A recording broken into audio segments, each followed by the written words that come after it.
본 방송에서 제공하는 투자 정보는 투자 판단에 대한 조언입니다. 방송에서 제공하는 주식의 가치, 가격 상승 및 가격 하락에 대해서는 방송사에서 보장하지 않습니다. 안녕하세요. 해외 선물의 신 시즌3 김성입니다. 지난주 뉴욕 증시는 깜짝 고용지표 발표에 강하게 올려세웠습니다. 특히 나스닥은 장중에 사상 최고치를 기록하기도 했는데요. 하지만 고용 통계 오류가 확인이 되면서 경기 회복은 더 지켜봐야 한다는 지적도 나오고 있습니다. 오늘 뉴욕 증시는 혼조세 보이고 있습니다. 마찬가지로 경기 반등 기대감에 3대 지수 모두 상승 출발을 했지만 다우존스가 1% 가까운 상승폭을 보이고 있고요. 나스닥은 홀로 하락 전환을 했습니다. 자, 오늘도 시장 상황 저희와 함께 살펴보시고 매매 전략들도 챙겨가시기 바랍니다. 오늘 방송 보시면서 궁금한 내용 생기시면요. 전화번호 02-3153-1611, 1612번으로 전화 주시거나 문자번호 샵 0082번으로 문자 주시면 안내해드리도록 하겠습니다. 또 해외 선물의 신은 유튜브로도 함께 하실 수 있는데요. 유튜브 검색창에 서울경제TV 검색하시면 라이브 방송 보실 수가 있고요. 또 실시간으로 채팅창 참여도 가능합니다. 여러분의 많은 참여 기다리고 있겠습니다. 참고로 저희 방송에서 제공하는 정보는 투자 판단에 대한 조언일 뿐 해당 상품의 가치와 수익률 보장하지 않는다는 점 알려드리도록 하겠습니다. 또 해외 선물의 신은 자본시장통화법도 준수하고 있습니다. 1:1 투자 상담과 유사 수신행위, 무인가 영업행위 등 모든 불법 사항들 엄격하게 금지하고 있다는 점 알려드리도록 하겠습니다. 자, 오늘 함께할 분 소개해드리도록 하겠습니다. 오늘은 해왕 트레이더와 함께합니다. 안녕하세요. 네, 안녕하세요. 해왕입니다. 이번 한 주 이제 또 FOMC 회의가 열리는 상황 내에서 보워드 가이던스에 대한 수정 자체가 이루어지지 않을 거라는 전망 자체가 나오고 있습니다. 이번 FOMC 회의 안에서 어떤 내용으로 나올지, 그리고 이 내용 자체가 시장에 어떠한 영향을 끼칠지, 이러한 부분을 1시간 동안 해외 선물의 신 3에서 이제 알려드리도록 하겠습니다. 1시간 동안 잘 부탁드립니다. 네, 좋습니다. 오늘 잠시 후에 조금 더 자세한 이야기 들여다보도록 하고요. 오늘도 먼저 선물 시장 시세부터 확인하고 가도록 하겠습니다. 네, 지수 선물은 혼조세를 보이고 있고요. 크루드 오일은 파란불, 골드는 빨간불 켜고 있습니다. 상품별로 하나씩 확인하시죠. 먼저 S&P 500입니다. 전장 대비 0.4% 상승입니다. 3,199포인트 지나고 있습니다. 다음은 나스닥입니다. 0.4% 하락세입니다. 9,764포인트 선에서 거래되고 있습니다. 다음은 크루드 오일입니다. 2.3% 내림세입니다. 38달러 선에 거래되고 있습니다. 네, 골드 시세입니다. 0.7% 오름세입니다. 1,695달러 지나고 있습니다. 마지막으로 유로 FX입니다. 0.12% 상승입니다. 1.13095달러 지나고 있습니다. 네, 선물 시장 시세 확인하고 돌아왔습니다. 오늘 지수 선물은 좀 혼조세를 보이고 있고요. 크루드 오일은 상승을 하는 듯 하더니 오늘 다시 좀 조정을 받는 모습이네요. 자, 해왕 트레이더님, 오늘 시장 상황 좀 어떻게 보세요? 사실 제가 여기 오기 전에 오늘 미증시 자체는 트레이딩 관점 자체 좀 버리는 게 좋겠다, 이런 얘기를 꺼냈어요. 사실 이제 좀 거시적인 측면이 굉장히 강한데, 최근에 이제 미증시가 말도 안 되는 상황 자체로 계속적으로 연출이 되고 있습니다. 근데 이거에 대해서 당위성이라든가 근거 자체를 계속적으로 설명드렸고, 오늘 나스닥 할 때 이 부분에 대해서 자세하게 설명을 드릴 거예요. 근데 제가 얘기를 드리고 싶은 부분은 뭐냐면은, 지금 시장에 대한 상황 자체가 이제 연준이라는 형태, 어떤 면 조직적인 은행 집단이라는 형태 자체가 여러분들 팩트만 가지고 설명을 하자면은 이런 얘기가 있어요. 지금 심판이 좀 선수로 뛰고 있습니다. 심판이 이제 각종 룰 자체에 대해서 정확한, 어떻게 보면은 냉정한 평가를 이뤄야 되는 심판이 갑작스럽게 선수를 뛰고 있어요. 이게 무슨 뜻인지 의아할 거예요. 상황 자체가. 시장이라는 거는 자율 경제를 보장을 해야 됩니다. 어떻게 보면 규제라든가 이런 걸 통해서 간접적인 형태로 완화라든가 강화를 통해 가지고 시장에 대해서 안정성을 기여하는 게 연준의 입장인데, 지금 시장에 대한 상황 자체는 이러한 가이드를 잡고 심판의 입장에 나서야 되는 사람 자체가 갑자기 나 경기 뛸래, 그렇기 때문에 미 증시가 오르는 거예요. 굉장히 추상적이죠, 이렇게 설명을 한다면. 굉장히 궁금하실 거예요. 무슨 뜻이야 저게 하면서. 좀 이따 이제 나스닥 할 때 이거에 대한 이유 자체를 정확하게 설명을 드리도록 하겠습니다. 왜 연준이 지금 심판의 자격으로 선수를 띄고 있는지, 그 선수에 대한 효과 자체가 왜 미증시를 상승 랠리를 이끌어왔는지. 근데 지금은 단순히 이제 매도 국면을 내려간다고 하더라도 기술적 분석에 의한 조정 국면으로밖에 판단할 수가 없습니다. 앞으로 이러한 연준에 대한 형태 자체가 계속적으로 될 가능성이 높다 보니까 이따 나스닥 할 때 이 부분 관련해 갖고 자세하게 설명드리겠고, 오늘 시장에 대한 트레이딩 참여 자체는 굉장히 미리 언급을 드리겠지만 안 하시는 게 좋다, 이렇게 좀 먼저 말씀드리도록 하겠습니다. 이상입니다. 네, 좋습니다. 잠시 후에 저희 트레이딩 탑에서 더 자세하게 짚어드리도록 하고요. 저희는 외신센터 연결해서 오늘 소식 전해 듣고 가도록 하겠습니다. 안녕하세요. 외신의 결사 이지연입니다. 오늘 뉴욕 3대 지수가 상승 출발했다가 나스닥이 홀로 하락 전환하고 있는 모습입니다. 다우존스 지수는 개장 때보다 상승폭이 좀 커졌습니다. 0.93% 상승해서 27,363포인트 지나가고 있고, S&P 500 지수는 상승폭이 약간 줄었습니다. 0.19% 상승해서 딱 3,200선을 지나가고 있습니다. 나스닥 지수가 0.34% 하락하면서 9,781선을 지나가고 있는데요. 함께 뜬 속보에 따르면 지금 경기 민감주들의 랠리가 계속되고 있습니다. 유나이티드 에어라인이 6.1% 상승하면서 항공주가 강세를 보이고 있고, 또 카니발 이 카지노주가 11%가량 올라주면서 또 카지노 섹터들도 강세를 보여주고 있습니다. 또 지금 스탠리 드렁큰밀러가 인터뷰를 한 1시간 전쯤에 가졌는데, 한 가지 확실한 건 지금 경제 재개에 대한 흥분이 이런 코로나로 피해 입은 주식들의 주가 상승을 견인하고 있다라고 설명하고 있습니다.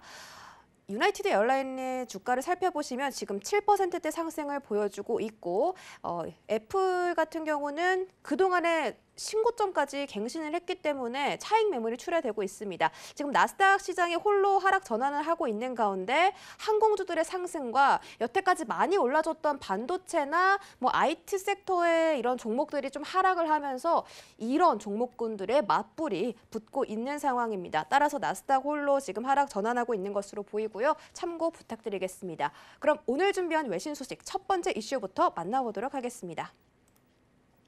미국 공화당 소속의 거물들이 트럼프 대통령의 재선에 반대하는 기류가 형성되고 있다는 소식입니다. 트럼프 대통령의 코로나19 대응 실패 플러스 인종차별 반대 시위에 대해 부적절한 대응이 이어지면서 이 공화당 안에서도 부적격 판단을 내리고 있는 이들이 늘고 있기 때문이라는 소식인데요. 먼저 이 제목에 보시는 것처럼 공화당 행정부에서 국무장관을 지냈던 콜린 파월은 트럼프의 재선에 반대하면서 민주당 대선 후보인 조 바이든 전 부통령을 공개적으로 지지하겠다고 나섰습니다. 그는 트럼프 대통령이 지금 헌법으로부터 점점 멀어지고 있고 국민에게 거짓말을 너무 많이 한다라고 비판하면서 나는 어떤 방식으로든 트럼프 대통령을 지지할 수 없다라고 하면서 조 바이든 부통령을 지지하겠다고 선언했습니다. 다음 화면을 보실까요? 이 조지 부시 전 대통령 역시 트럼프 대통령을 지지하지 않을 것이라는 소식이 전해지고 있습니다. 이 조지 부시의 측근에 따르면 공화당 후보라는 이유만으로 당연히 트럼프 대통령을 지지하는 건 말이 안 된다, 지지하지 않을 수 있다, 이런 뜻을 시사하기도 했고요. 세 번째 기사도 보시면 이 현재 공화당 상원 의원을 지니고 있는 맷 롬니 상원 의원 역시 이 트럼프 대통령에게 투표하지 않겠다라고 밝혔습니다. 이 트럼프 대통령의 초대 백악관 비서실장을 지냈던 존 켈리 역시 트럼프 대통령에게 투표할지 확답은 안 하면서 다른 후보가 있었으면 좋겠다라고 말하기도 했습니다. 많은 국민들이 하는 말이죠. 뽑을 사람이 없어요. 이런 말을 지금 존 켈리가 하고 있는 것으로 보이는데, 이 외에도 많은 공화당 거물들이 트럼프 대통령의 재선을 지지하지 않는다, 반대 물결에 탑승하고 있는 상황입니다. 여러분들도 아시다시피 2020년에 가장 큰 빅 이슈, 즉 변동성이 가장 큰 문제, 바로 미 대선이겠죠. 그런데 미 대선에서 지금 이 미국의 공화당 거물들이 트럼프 대통령의 재선을 반대하고 있다는 점은 정말 이 증시에서도 좀 큰 영향을 미칠 것으로 보입니다. 이 트럼프 대통령이 뽑혀야지만 증시가 좀 어느 정도 계속해서 상승 물결을 연출할 것으로 보고 있기 때문에 이런 공화당 측근들의 물결은 아마 트럼프 대통령에게도 큰 타격이 있을 것으로 보입니다. 여러분들도 많은 참고 부탁드릴게요. 다음 소식도 만나보도록 하겠습니다. 중국의 수출 지표가 예상보다 양호한 실적을 보였다는 소식인데요. 중국의 관세청에 따르면 5월의 무역 수지 흑자 규모는 지난 4월보다 175억 달러 늘어난 629억 달러로 사상 최대치를 기록했다는 소식입니다. 하지만 이는 수출은 줄었는데 수입이 더 크게 줄어서 나타난 현상이라고 합니다. 무역 흑자라고 말하면 정말 중국에서는 좀 호재로 볼 수 있겠지만 사실상은 수출이 감소했는데 수입은 더 감소했기 때문에 나타난 그런 지표라고 하는데요. 지금 이 지표 때문에 세계적인 코로나19 팬데믹에 따른 여파가 아직까지도 계속되고 있다라는 해석이 나오고 있습니다. 수출은 지금 4월에 3.5% 증가해서 6.8%로 이번 달에 줄면서 하락 전환을 했고요. 수입은 작년 동기 대비 16.7% 감소하면서 수출이 줄었지만 수입이 더 크게 줄어들어서 사상 최고치의 무역 흑자라는 아이러니한 상황이 연출되고 있습니다. 하지만 지금 중국의 3월 이후 수출은 어느 부분에서 나타났냐면 사전 주문의 빠른 배송 그리고 방역물자죠. 의료물품의 수출 증가로 사상 최대치, 이 시장의 기대치를 넘어서게 했던 것으로 보입니다.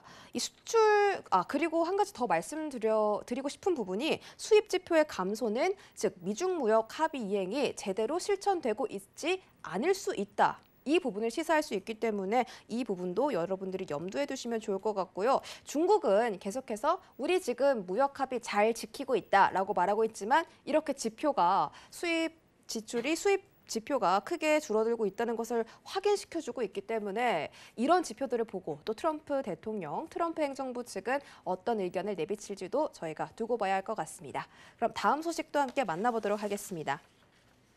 연준의 FOMC 정례회의가 내일이죠. 9일부터 10일까지 예정되어 있는데요. 이날 회의에서 어떤 결과가 나올지 시장이 주목하고 있습니다. 전문가들에 의하면 지금 미국의 고용지표 호조에도 불구하고 제로 금리를 유지할 것이라는 기조가 유효하다는 설명인데요. 스코샤뱅크의 데릭 홀트는 비농업 부문 고용 그리고 모기지 신청 건수가 긍정적으로 나오고 있지만 이러한 지표가 당장 연준의 정책을 바꾸기에는 가능성은 매우 작다라고 판단하기도 했습니다. 또 BMO 캐피털의 구아티에리 역시 고용지표 호조에 대해서 수주간 이어졌던 비관론에 한 줌의 신선한 공기일 뿐이었다라고 평가하기도 했습니다. 또 전문가들은 지금 경기 회복을 촉진하는 것이 연준의 퍼스트 관심사라고 강조하면서 이번 보고서에서는 FOMC에 어떤 것도 바꾸지 않을 것이라는 분석을 내비치기도 했습니다. 이전에는 사실 이 수익률 곡선 제어 방침, 이 방침이 좀 거론되기도 했는데 이미 시장이 저금리 기조를 유지하고 있기 때문에 연준이 더 장기물인 국채를 목표로 하지 않는 이상 이 수익률 곡선 제어 정책이 별다른 부양 효과가 없을 것이라고 전문가들은 내다보고 있습니다. 다만 이번 회의에서 자산 매입 규모와 관련해서 조금 더 구체적인 언급을 내놓을 가능성이 있어서 여러분들은 이런 포인트를 두고 이번 FOMC 회의 결과를 지켜보시면 될 것 같습니다. 마지막 소식은 오펙 플러스의 감산 합의 소식이죠. 지난 주말에 하루 970만 배럴이라는 사상 최대 규모의 감산 합의에 오펙이 합의를 실천했습니다. 4달까지 이어가기로 결정을 했죠. 이들 산유국은 또 감산 합의를 철저히 이행해야 한다는 방침 역시 확정했습니다. 앞서서 오펙 플러스의 감산 합의에 이라크나 나이지리아 같은 산유국들은 감산을 제대로 실천하지 않았죠. 이런 부분 때문에 철저히 감산을 이행하도록 강제했다고 합니다. 기존 합의를 지키지 않은 산유국들은 7월부터 9월까지 여태까지 합의를 실천하지 않았던 미이행분을 추가적으로 감산해야 한다. 이런 조항까지 이번에 결과를 냈다고 하는데요. 이렇게 감산 합의의 완벽한 이행을 요구한 것은 처음이라는 점이 눈길을 끌고 있다고 합니다. 이 알렉산드르 노박 러시아 에너지 장관은 원유 시장은 여전히 취약한 상황으로 지원이 필요하다라면서 이 때문에 100% 완벽한 합의 이행이 이루어져야 한다라고 강조하기도 했습니다. 이를 두고 블룸버그 통신은요, 사우디와 러시아의 승리다라고 의미부여하기도 했는데요. 과연 그동안 이 감산 합의를 지키지 않았던 산유국들이 앞으로는 좀 지킬 수 있을지 지켜내면서 앞으로 조금 더 이런 과잉 공급 부분이나 이런 문제들이 해결될지는 저희가 지켜보도록 하겠습니다. 그럼 외신 소식 여기까지 전해드렸고요. 오늘은 해왕 트레이더님과 함께합니다. 지금 만나보시죠. 네. 글로벌 경제 이슈 확인하고 돌아왔습니다. 자, 오늘 해왕 트레이더와 함께 트레이딩 타임 바로 진행해 보도록 할 텐데요. 오늘도 S&P 500부터 진행하겠습니다.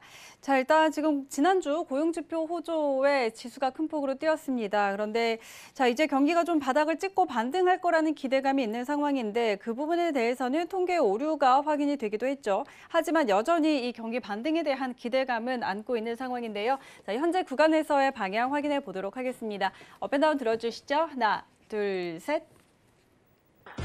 네, 관망 의견 주셨습니다. 자, 어떻게 좀 전략 볼까요? 네, 좀 오늘 내용 굉장히 길게 할 것 같은데, 지금 제가 네. 왜 웃냐면은 네. 사실 이제 저희 서울경제 이제 실시간 채팅에 이제 저를 찾으려고 예전에 네. 해적이라고 네이버에 포털에 검색을 했을 때요. 네, 여러분 일단 해적이 아니고 해왕입니다. 네. 여러분 꼭 참고해 주시고요.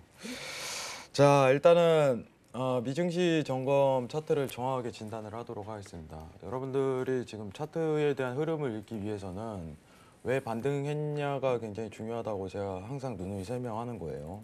왜 반등했냐가. 자, 지금 전체적인 포맷을 좀 본다면은 여러분들 2019년도에 미증시에서 이제 이슈가 좀 됐던 거는 이제 미중무역에 대한 스타트 논점이었어요. 상황 자체가. 지금 왼쪽 차트하고 오른쪽 차트를 좀 비교해 주시기 바랍니다.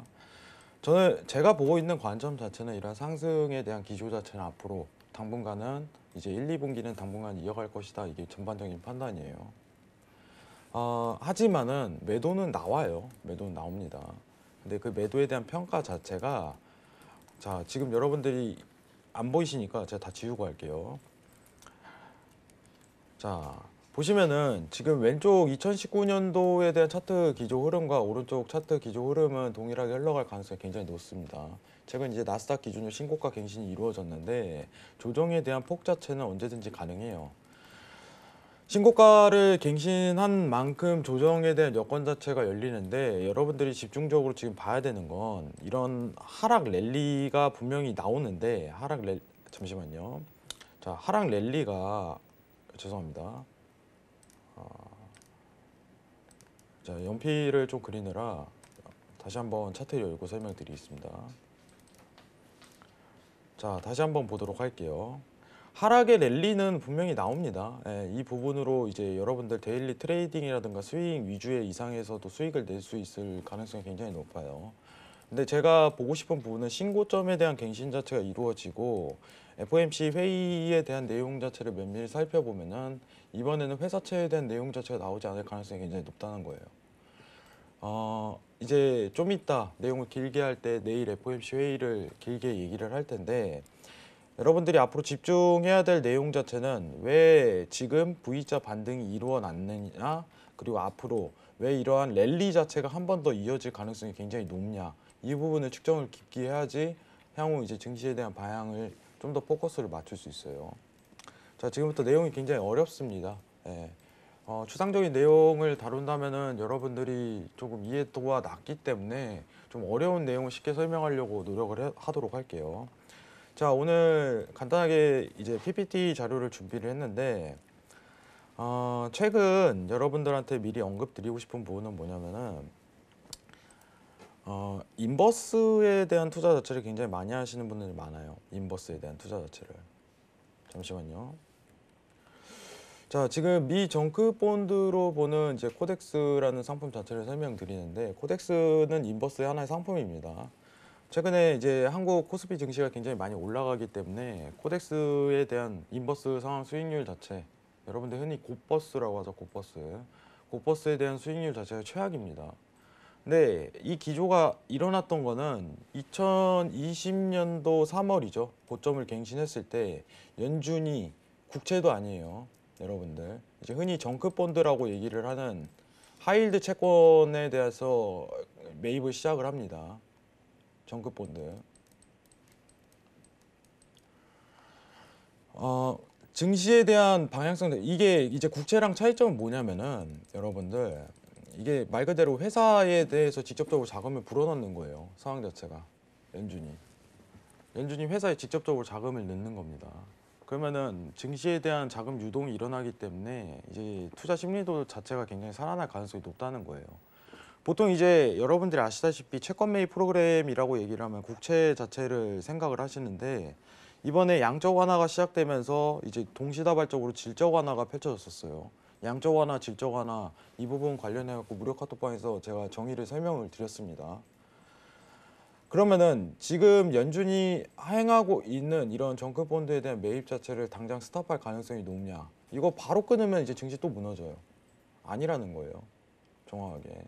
지속적인 채권 매입에 대해서 일단은 유지할 가능성이 굉장히 높다는 게 이번 전조고요. 채권 매입에 대한 규모 자체가 이루어졌기 때문에 증시가 V자 반등이 나온 거예요. 흔히 외신에서 나오는 V자 반등에 대한 경기 회복 이러면은 제가 계속 얘기 드리는 거는 차트가 아닙니다.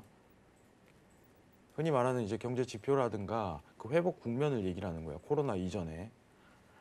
그 회복에 대한 국면 자체를 끌어올리려면 한참 멀었어요.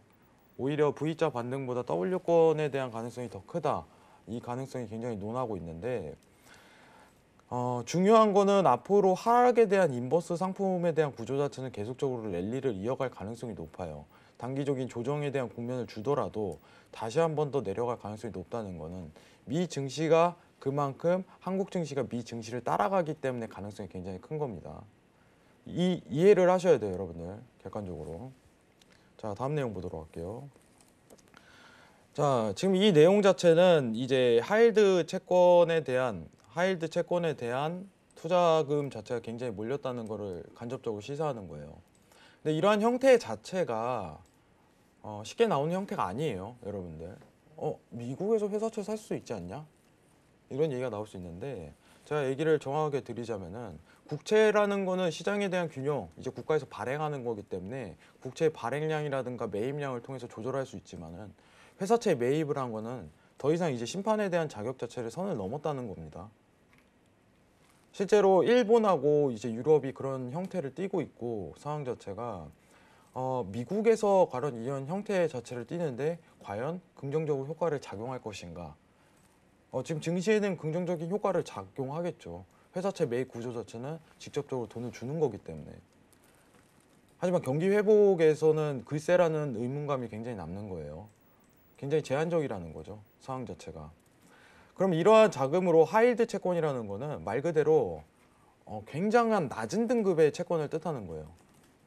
엄청난 고수익을 주지만 그만큼 하이 리스크를 뜻하는 겁니다. 회사가 망할 수도 있는 그런 채권 자체를 연준이 사들이고 있는 겁니다. 심판이 아닌 거예요. 이제 선수로 뛰어는 거예요. 자, 다음 내용 보겠습니다. 지금 이제 이해하기가 굉장히 어려우실 거예요. 이건 간단하게 보시면은 이번 이제 연준이 매입한 채권 목록 중에는 이런 하이힐드 채권이 포함되어 있다. 이것만 좀 인지하시기 바랍니다. 자, 그리고 이제 코스피 시장하고 연계해서 다시 한번 볼 텐데 여러분들 제가 이제 마지막 강연했을 때 2019년도에는 증시의 흐름 자체가 미증시가 고가를 갱신하더라도 한국 증시가 신고가를 갱신하지 않을 가능성이 굉장히 높다. 이 판단 자체는 이제 기준금리에 대한 근거 자체로 나온 거예요. 이제 금리에 대한 스프레드 자체가 이제 어떻게 보면 다시 한 번 또 벌어질 수 있는 상황이 되겠지만은 당분간은 이 모멘텀을 유지할 가능성이 높습니다. 근데 2017년도 정확히 3월이죠. 3월에 이제 한국 금리 자체가 역전이 됐었어요. 그렇기 때문에 미국 자체 이 기간 내에는 미국이 나스닥 신고가를 갱신하더라도 한국 증시가 그렇게 활발한 장세를 잇지 못했습니다. 근데 이제 강제적인 어떻게 보면은 다시 역전 자체가 이루어졌죠. 한국은행 자체가 금리를 어떻게 보면 올린 것이 아닌 미국에서 반강제적으로 이제 내렸기 때문에 다시 재역전 자체가 펼쳐진 거예요. 그럼 왼쪽에 외국인 투자 자금 유출입 추이 자체가요. 당분간은 어떻게 보면은 유입에 대해서 상당 포커스 자체를 계속적으로 유지할 가능성이 높다는 거예요. 이 기조를 근거로 2020년도 3월입니다. 그러면은 여러분들이 이 표에서 볼 수 있는 거는 단순히 간단해요. 미 증시를 그대로 따라간다. 앞으로 전개 자체가. 2017년도부터 2020년도 이전까지는 미 증시에 대한 하락은 어떻게 보면은 계속적으로 동일하게 이루어졌지만은 상승에 대한 부분은 굉장히 제한적인 국면이 그려왔었어요. 근데 미국이 기준금리를 제로로 인하함으로써 미 증시 자체가 우상향적인 그림을 그릴 가능성이 굉장히 높다는 거예요. 자, 그러면 나스닥하고 이제 코스피 차트를 보도록 하겠습니다. 지금 질문을 주셨는데 코스피에 대한 방향성 자체에 대해서 한번 보여주셨으면 좋겠습니다. 이거는 꺾이지 않을 가능성이 굉장히 높아요. 파동이라는 거죠. 앞으로 이 국면에서 파동을 재차 또 그릴 가능성이 굉장히 높다는 거예요. 이번 FOMC 회의에 대한 내용을 또 한번 다루겠지만은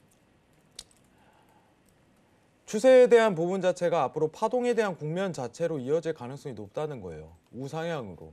미 증시 자체 이제 주식에 대해서 또 다시 이제 어떻게 보면 당분간 호황을 좀 이룰 가능성이 굉장히 높은 거는 지금 미국에서 근거를 찾아야 되는 거예요. 미 증시에서. 근데 이 미 증시가 V자 반등으로 계속적인 강세가 이어질 수 있는 거는 이제 미국에서 정크 본드 자체를 매입했기 때문에 이 구조로 이루어졌다 이렇게 판단을 결과치를 내보내는 겁니다. 그럼 앞으로 연준에 대한 행보 자체가 미 증시, 한국 증시 그리고 여러분들이 요새 굉장히 투자를 많이 하시는 ETF 상품에서도 인버스에도 직접적으로 영향을 끼칠 가능성이 높다는 거예요. 어떠한 상황 연출이 이루어지는데 이러한 기준 근거를 찾아야 된다고 생각을 합니다. 자, 오늘 웨이팅을 한 거는 단순히 이제 앞으로 향후 또 추가적인 장기적인 랠리를 이어갈 수 있는 관점에서 과거 신고가에 대한 갱신 자체가 V자 반등으로 일어날 때 바로 한텀 쉬어가는 경우가 많았어요.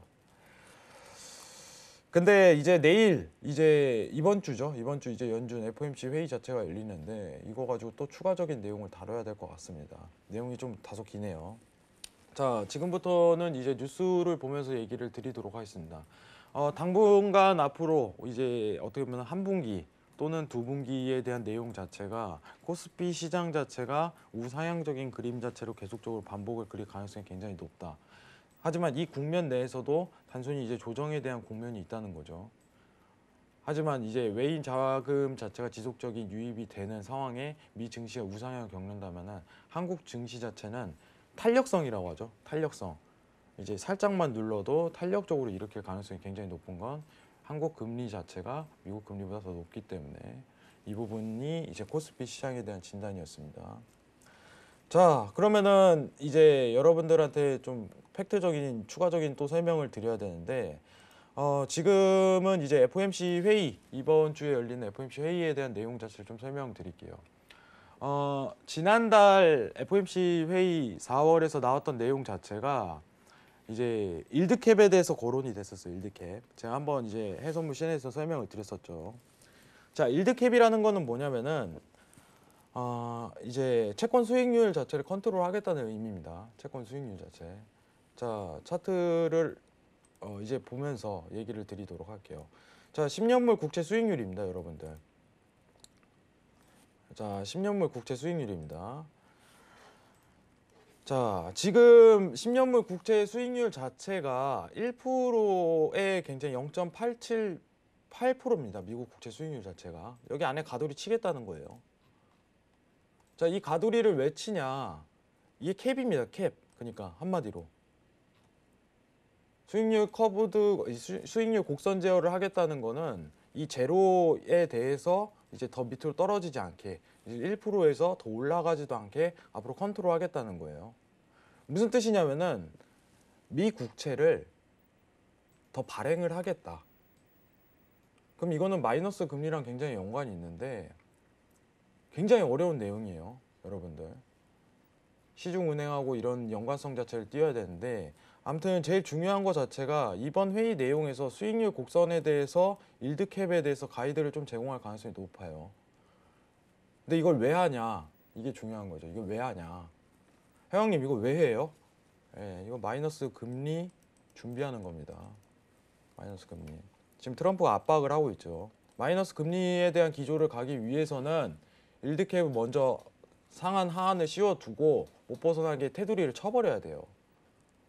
그대로 마이너스 금리 가면요. 이거 미국 국채 무너집니다. 그러면은 앞으로 국채 발행량으로 미국 정부에서 국채를 발행하고 연준에서 사고 공급과 수요를 컨트롤하겠다는 의미예요. 앞으로. 이게 전반적인 포커스입니다. 그럼 이번 주 FOMC 회의에서 나오는 내용은 뭐에 관련이 있냐? 국채랑 관련이 있는 겁니다. 국채. 여러분들. 회사채가 아니에요.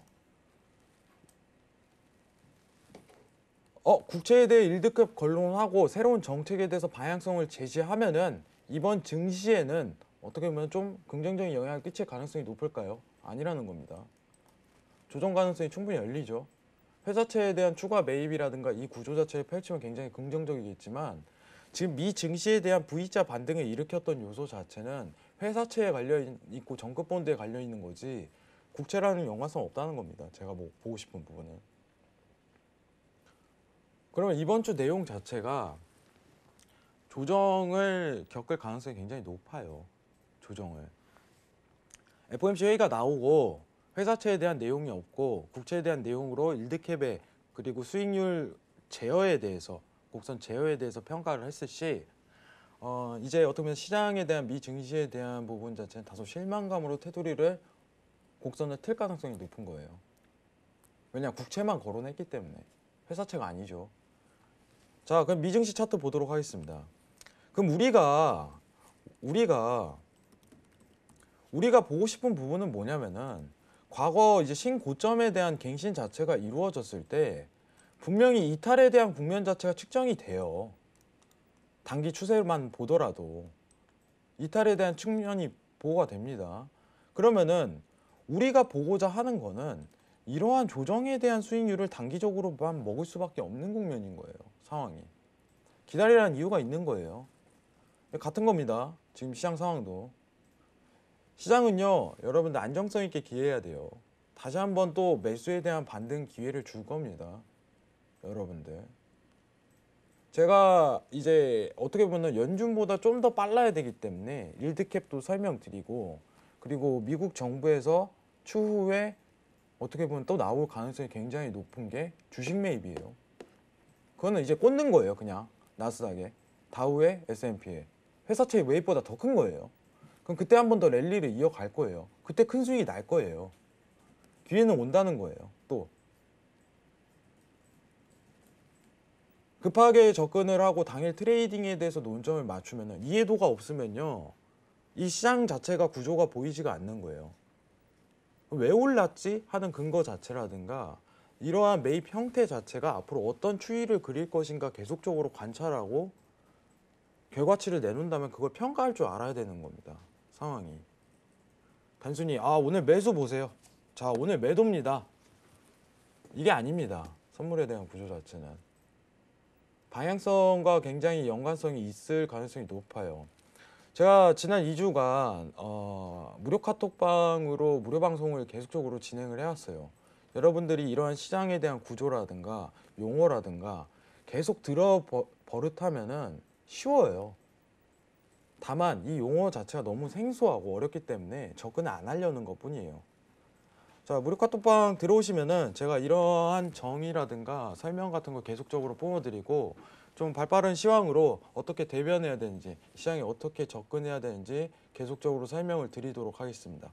자, 오늘 미 증시 관점은 이제 관망입니다. 왜냐? 이탈에 대한 측면 자체를 앞으로 기약을 할 거예요. 단기 지지에 대해서. 그렇기 때문에 한 1, 이틀이 걸리더라도 저는 웨이팅하는 거를 좀 추천드리는 편이에요. 이 부분만 좀 평가를 내려드리도록 하겠습니다. 이상입니다. 네, 좋습니다. 자, 일단 미 지수 선물과 관련해서 조금 길게 또 우리 시장과 관련해서도 이야기를 해주셨는데요. 자, 일단 이번 주는 좀 조정을 겪을 가능성이 있다라는 점 짚어봤고요. 이번 주는 관망하자라는 이야기 해드렸습니다. 자, 조금 더 자세하게 다양한 이야기들 궁금하신 분들은요. 노란톡 검색창에 해왕의 해외 선물 검색하셔서 오픈 채팅방에 들어가 보시면 다양한 전략들 공유하실 수 있으니까 참고해 보시기 바랍니다. 자, 그럼 저희는 다시 한번 외신센터 연결해서 지금 전해지고 있는 속보 듣고 오도록 하겠습니다.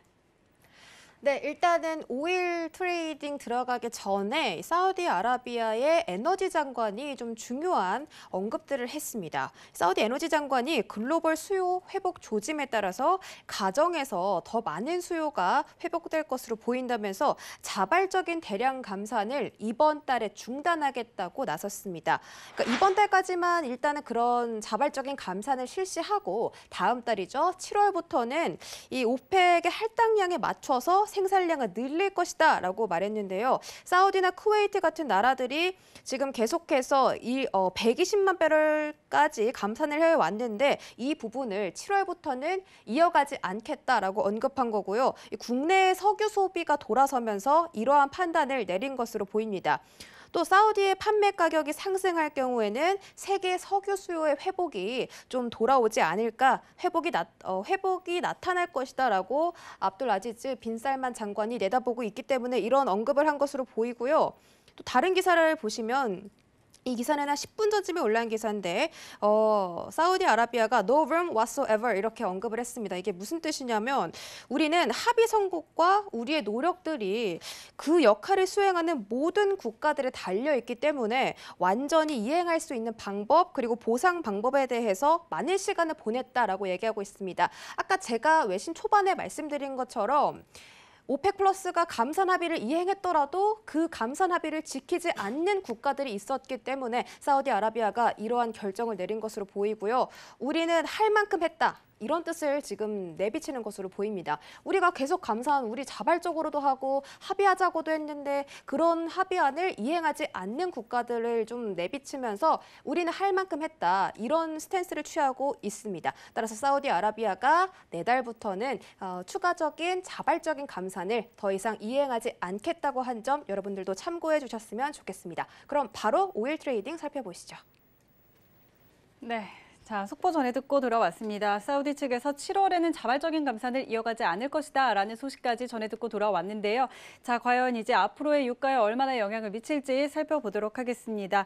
자, 일단 오펙 플러스가 감산 연장을 합의를 하면서 오늘 오전에 $40 위까지 올라섰는데 지금은 다시 조금 하락세를 보이고 있는 상황입니다. 업앤다운 들어주시죠. 하나, 둘, 셋.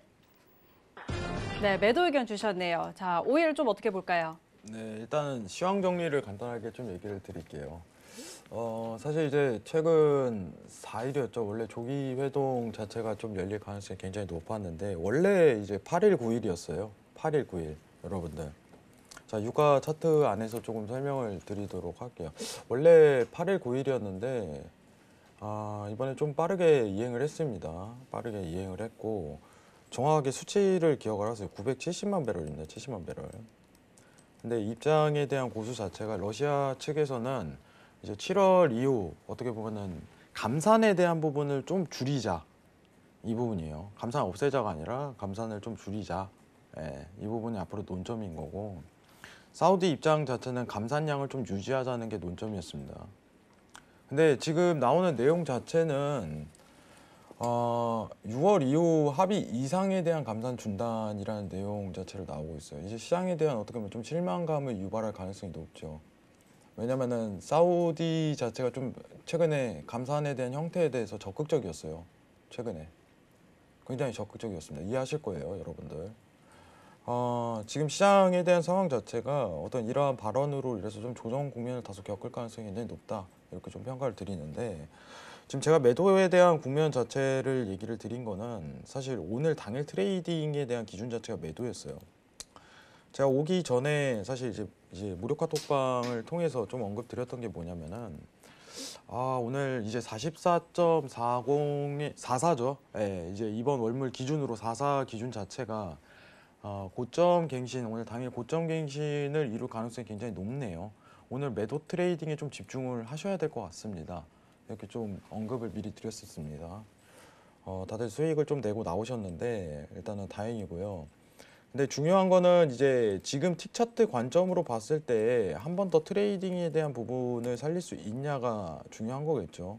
근데 지금 접근성 자체가 48점 후반대까지는 반등이 올라가야지 그때부터 다시 한 번 더 재차 매도를 볼 수 있는 관점 자체가 나옵니다.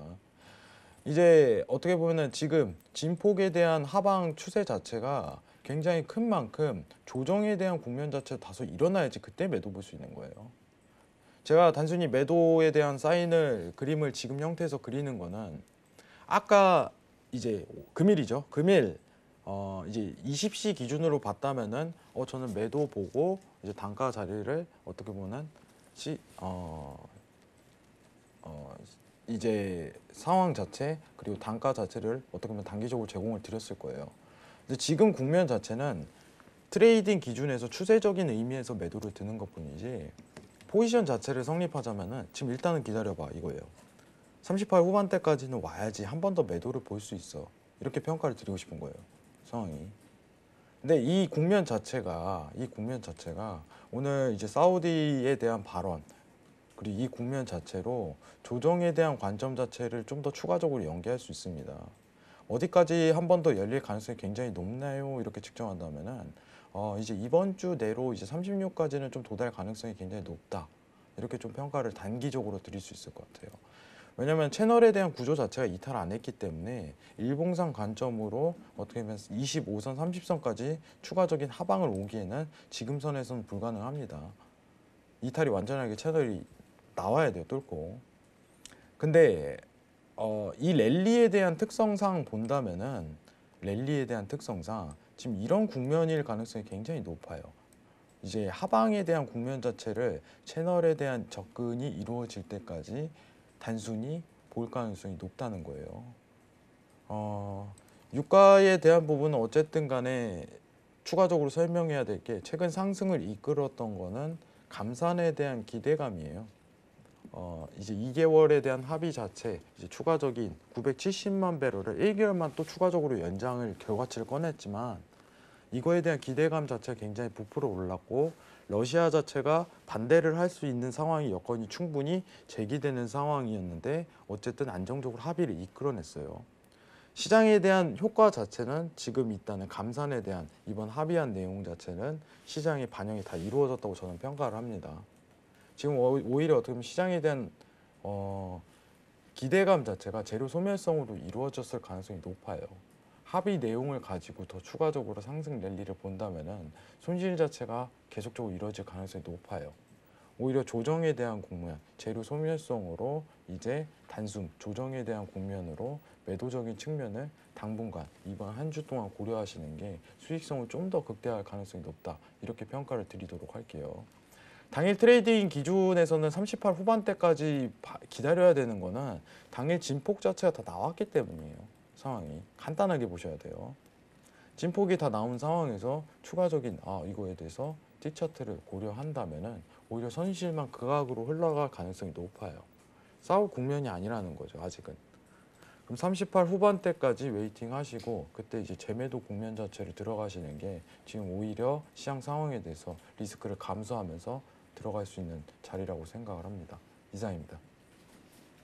네, 크루드 오일 일단 매도 의견을 좀 주셨는데 지금 이 감산에 대한 기대감이라는 재료 소멸로 매도 국면이 좀 나타날 수 있고 조금 전에 전해드린 이 사우디의 자발적 감산 중단 이런 부분은 추가적인 매도의 조정의 빌미가 될 수 있다라는 의견을 좀 주셨습니다. 자, 지금 추세적인 매도고 트레이딩적으로는 일단 관망이라는 의견을 주셨는데 자, 현재 구간이 아니라 38달러 후반대까지 반등을 했을 때 그 선에서 매도를 보자라는 의견 전달을 해드렸습니다. 그리고 이번 주에는 한 36달러 정도까지도 도달할 가능성이 있겠다라고 정리해 드리도록 하겠습니다.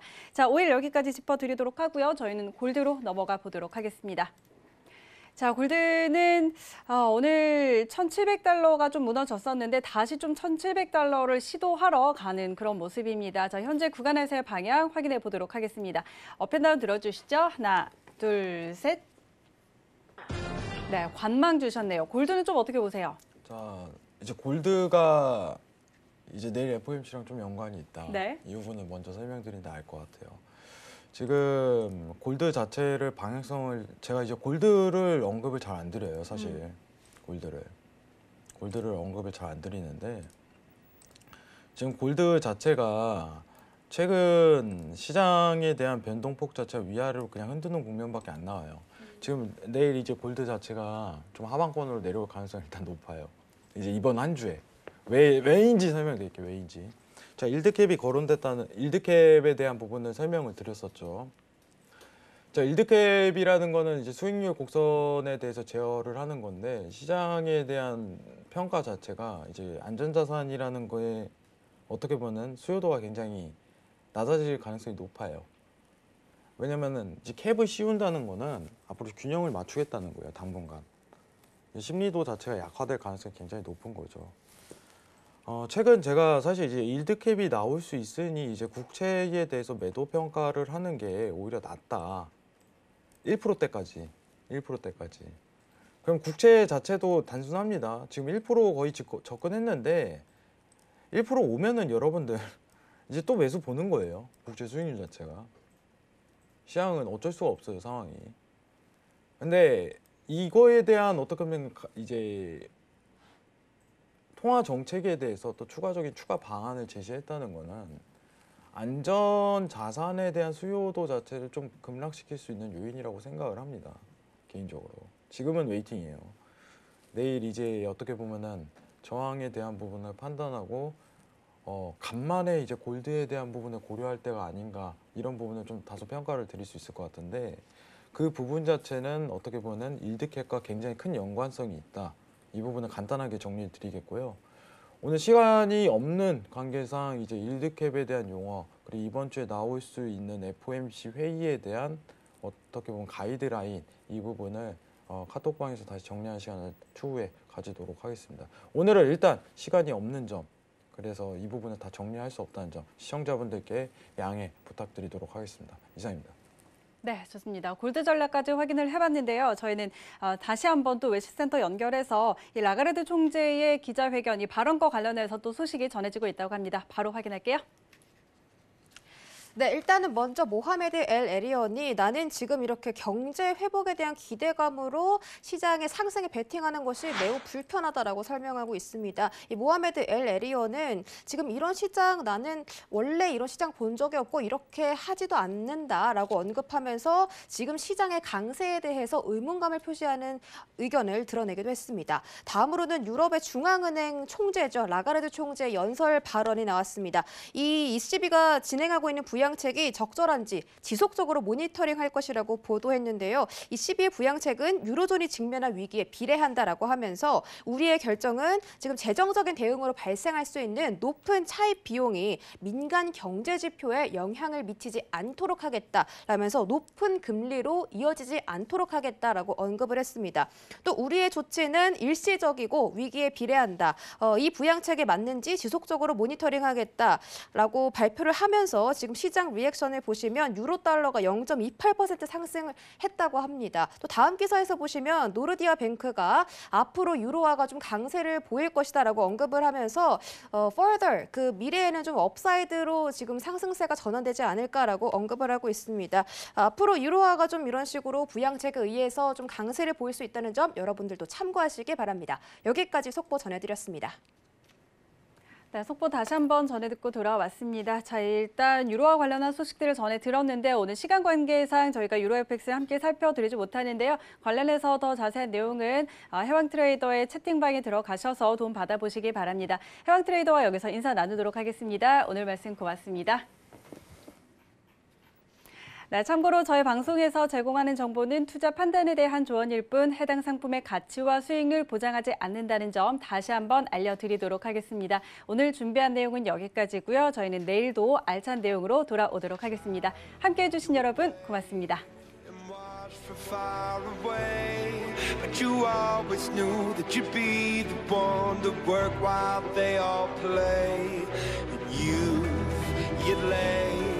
Awake at night and scheme of all the things that you would change, but it was just a dream.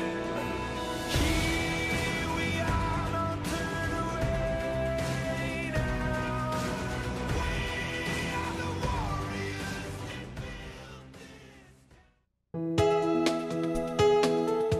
방송에서 제공하는 투자 정보는 투자 판단에 대한 조언입니다. 방송에서 제공하는 주식의 가치, 가격 상승 및 가격 하락에 대해서는 방송사에서 보장하지 않습니다.